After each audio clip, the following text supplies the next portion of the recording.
యూజువల్గా మనకి heart pain అనేది యాంజైనా అంటామండి. యూజువల్గా దాన్ని ఏంటంటే క్లాసికల్ డిస్క్రిప్షన్ అంటే సెంటర్ చెస్ట్, అంటే మనకి ఇక్కడ centre part of the chest పట్టేసినట్టు కానీ మంట కానీ అట్లా అనిపించినప్పుడు దాన్ని లివైన్ సైన్ అంటామండి. ఇక్కడ నొప్పిగా అనిపించినప్పుడు మనకి యూజువల్గా అది హార్ట్ ప్రాబ్లం అండి.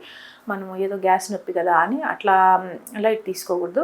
మనకి హార్ట్ నొప్పి అనిపించిన వచ్చింది అని అంటే యూజువల్గా దానికి తోడు అసోసియేటెడ్ ఫ్యాక్టర్స్ ఉంటాయి. ఉన్నట్టుండి బాగా చెమటలు పట్టేయడం, డ్రెస్ అంతా తడిచిపోయినంత చెమటలు పట్టేయడం, నడిచినప్పుడు ఎక్కువ చల్లటి చెమటలు ఎక్కువ అవ్వటం, ఈ నొప్పి ఎక్కువ అవ్వటం, మళ్ళీ ఉన్నట్టుండి దడ రావటం, కళ్ళు తిరగడం, బాగా ఆయాసం వచ్చేయటము, వాంతి వచ్చినట్టు అవ్వడం, లేదు మోషన్ వచ్చినట్టు అవ్వడం.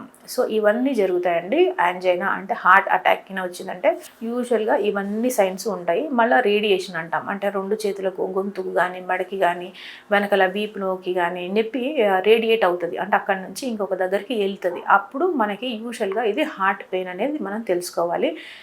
ఇందులో ఏ ఒక్క సైన్ అసోసియేటెడ్ ఉన్నా కూడా, అంటే నేను చెప్పిన దాంట్లో ఏ ఒక్కటి అసోసియేటెడ్ నొప్పి ఉన్నా కూడా మనకి నొప్పితో పాటు మనము అది హార్ట్ నొప్పి అనే నిర్ధారించుకోవాలి. మనం వెంటనే ఈసీజీనా ఇంకోట చేయించుకోవాలి. 2 ఎకో డ్రాప్ అయ్యి దాన్ని బట్టి ఇక అవసరం పడితే టీఎంటీ అట్లాంటి చేయించుకోవాలి. అదే హార్ట్ బర్న్